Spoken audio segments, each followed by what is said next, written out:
तो इसलिए वो हरियाणा वालों को अच्छी तरह जानते हैं। अब इन्होंने इतनी अच्छी कविता पिता पे सुनाई, इनके पिता ऐसे हैं तो लिख दी।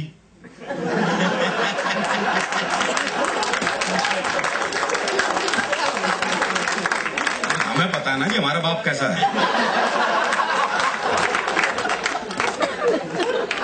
हरियाणा में तो बाप बेटे की संबंध भी हास्य रस्मी है। वो एक बेटा रात को 9 से 12 पिक्चर देखने जा रहा था, तो बाप ने कहा अगर जागता हुआ हूं तो दरवाजा खोल दूंगा, लेकिन अगर सोते को जगा दिया तो फिर नहीं खोल लूं। अब वो रात को 1 बजे लड़का वापिस आया, तो बोले कैसे पता लगे बापू सोवे है जाग गए है? तो अगले ने चौकीदार की आवाज बढ़ाई, बोले राम प्रसाद सोवे है जाग गए है? बोले जागू हूं। बोले जाग गए तो खोल दे।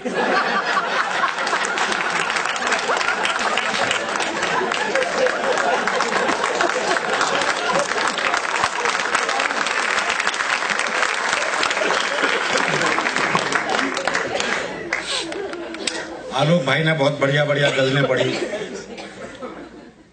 तरबूज के माध्यम से क्या चिंतन परक कविता सुनाई। विनय विश्वास जी ने बहुत चिंतन परक कविताएं सुनाई। अब मेरे से आप ऐसी उम्मीद न रखें। हरियाणा का आदमी को ज्ञान ध्यान की बात कर नहीं सकता। हरियाणा का आदमी ना ज्ञान लेता ना देता। एक बार हमने कुरुक्षेत्र में भगवान कृष्ण जी से ज्ञान ले लिया था, उसके बाद से ज्ञान लेना बंद कर दिया।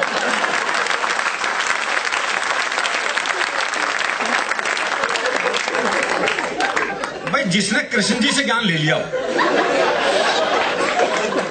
वो आजकल के नालतू फालतू बाबाओं से ज्ञान लेगा क्या? आजकल तो कोई भी टीवी चैनल खोल लो, कोई ना कोई बाबा ज्ञान देता मिलता है। अच्छा, जिसे टीवी पे मौका नहीं मिलता हो बाहर ढूंढता फिर है। वो हरियाणा में एक बाबा जी सुबह से परेशान, कोई मिला ही नहीं जिसे ज्ञान दे सके। सुबह से शाम हो गई तो शाम को देखा एक छोरा हाथ में दिया जलाए आ रहा है। बाबा ने सोचा मिल गया मौका। बोले बेटे तुम्हें पता है ज्योति कहां से आती है? बाबा ने सोचा ये जवाब देगा और मैं प्रवचन। लेकिन छोरा हरियाणा का था जी, उसने मारी दिया का फूंक।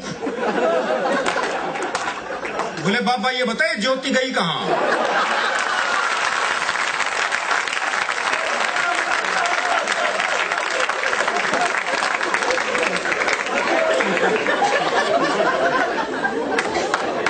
वो आजकल हर एक स्कूल में योग टीचर लग गए। वो दिल्ली में एक योग टीचर बच्चों को योग सिखा रहा था। बोले बच्चों सीधे लेट जाओ।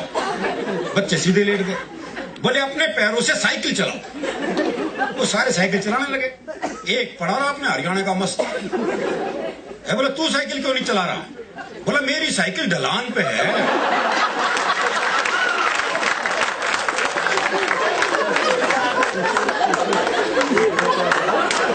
सिखा लो इन्हें योग। दरअसल ये आजकल के बच्चे साहब टीवी कंप्यूटर युग के बच्चे हैं। बल्कि मैं तो कहता हूं 1990 के बाद से बच्चे तो पैदा ही नहीं हो रहे, बाप ही पैदा हो रहे। इनसे बहस कर ही नहीं सकता। वो क्लास में टीचर ने सवाल कर दिया, बोले जिसे सुनाई नहीं देता उसे क्या कहते हैं? तो एक बच्चा खड़ा होकर बोला जिसे सुनाई नहीं देता उसे तो कुछ भी कहो।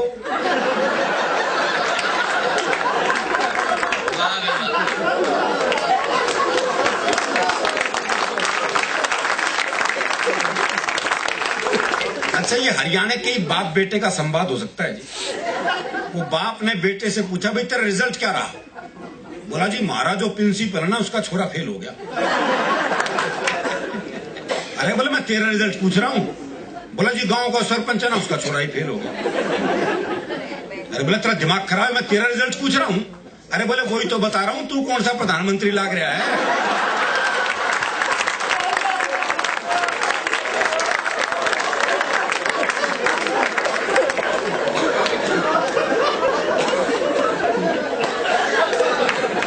अच्छा, हरियाणा में ये वृद्धाश्रम की भी समस्या नहीं मिलेगी आपको।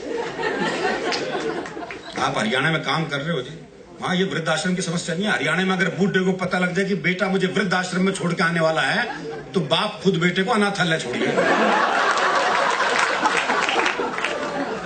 क्या बोले जमा कर लो इसने, मेरा ना आइयो। हमारी संस्कृति थोड़ी सी अलग है। दरअसल क्या हरियाणा का आदमी फुर्सत में रहता है, इसलिए हास्य रस में रहता है। हास्य के लिए थोड़ी फुर्सत की जरूरत है। वो एक ने एक रिक्शे वाले को आवाज दी, बोले खाली है? बोले हाँ। बोले आप फिर ताश खेलते हैं।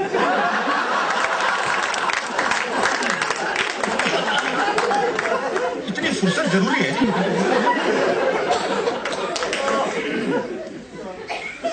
और जहां तक प्रेम की बात है तो हरियाणा में तो हम तो प्रेम भी लिख नहीं सकते। आगे तो कोई भी नहीं लिख सकेगा जी। सौंदर्य वर्णन अब आपको सुनने को नहीं मिलेगा। पहले बड़ा नक्शिक वर्णन करते थे कवि, अब करके दिखाएं, घूरने के आरोप में बंद हो जाएंगे। अब ये काम खत्म हो गया। अब श्रृंगार रस तो बहुत ही मुश्किल में आ गया। अब तो कवित्रियां पुरुषों के सौंदर्य पे ही लिखेंगे।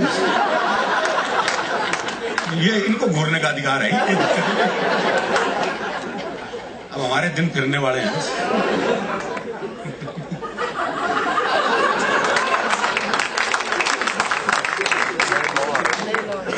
अच्छा, हरियाणा में तो प्यार भी जो है वो ब्याह के बाद ही होता है। ब्याह से पहले प्यार कर ले तो हम तो पेड़ पे लटके मिलते हैं। तो हमारे हरियाणा में तो प्रेम बड़ा मुश्किल है। वो एक लड़के ने एक लड़की से कहा, बोले मैं तेरे से ब्याह करना चाहता हूं। तो लड़की बोली, ये पुराना तरीका है, किसी नए ढंग से प्रपोज कर। तो लड़का बोला, ऐसा है तू मेरे छोरे से अपनी चिता में आग लगवाना पसंद करेगी?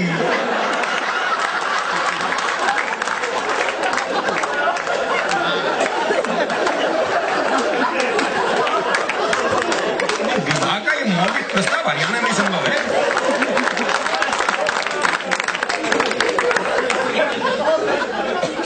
वो एक लड़के ने एक लड़की से कह दिया आई लव यू। लड़की ने मारा खींच के थप्पड़। बोले फिर से कहिए।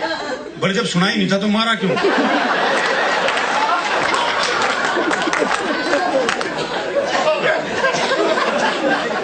हमारा प्रेम बिल्कुल अलग है जी, अलग तरह का मामला। वो कन्या नया ब्याह हुआ तो दूल्हा दुल्हन को छत पे भेज दिया। वहां उसने देखा लुगाई बड़ी सुथरी, क्या बोले लड्डू खावेगी? देखो ये प्रैक्टिकल बात। अगला जो ला सकता वही पूछ रहा है। मैं उसे पता है ब्याह का घर है, हाँ वर्दी नीचे जाके ले आऊंगा। लड्डू खावेगी, बर्फी ला दूं। इमरती खावेगी, जलेबी ला दूं। भाई ने सुबह के 4 बजा दिए इस चक्कर में। तो नीचे से बूढ़ा बोल पड़ा, बोला इस कढ़ाई ने उतार दे, खेत पे जाने का टाइम हो गया।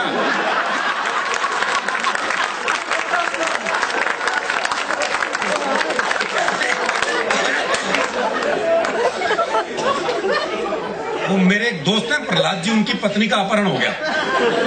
तो अपहरणकर्ता ने पत्नी की एक उंगली काट के साथ में चिट्ठी भेज दी। बोले 50 लाख रुपए भिजवा दो वरना डैश डैश डैश। मेरे मित्र ने वापस चिट्ठी लिखी। बोले उंगली किसी की भी हो सकती है, मुंडी भेज मुंडी।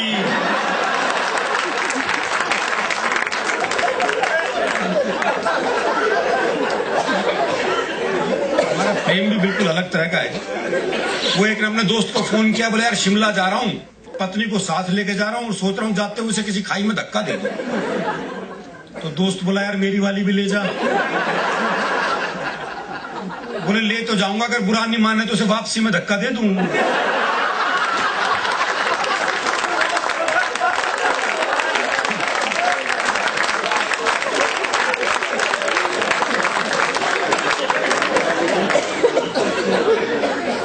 और ये प्रेम मनुष्यों का क्या, पशु पक्षियों तक का हमारे यहाँ ऐसा है। वो मेरा एक दोस्त है जिसने तोती पाली। आज दुनिया तोता पाते हो, तोती पाली। 3 दिन के लिए तो कहीं बाहर जाना था। बोले यार क्या करूं, कौन दाना पानी देगा, बड़ा चिंतित हूं। मैंने कहा मेरे घर छोड़ जा, 2 तोते हैं, उन्हें दाना पानी देता हूं, इसे भी दे दूंगा। बोला भाई तेरे 2 तोतों के बीच अपनी तोती छोड़ दूं ना। मैंने कहा नहीं यार मेरे तोते बड़े धार्मिक हैं, तो खुद देख ले आके। अच्छा उसने देखा बकायदा गीता के श्लोक पढ़ रहा हूं, एक कुरान की आयतें पढ़ रहा हूं। बोले बड़े धार्मिक है, कोई खतरा नहीं। उसने तोती छोड़ दी। जैसी तोती पिंजरे में गई तो एक तोते दूसरे को कोहनी मारी। अरे बोले पूजा पाठ बंद कर, दुआ कबूल हो गई।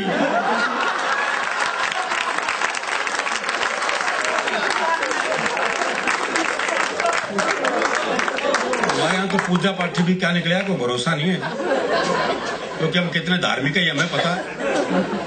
जब हम मंदिर जाते हैं जूते ऐसी जगह उतारते हैं जहां से भगवान भी दिखते हैं और जूते भी। बल्कि जूतों का दिखना ज्यादा जरूरी है।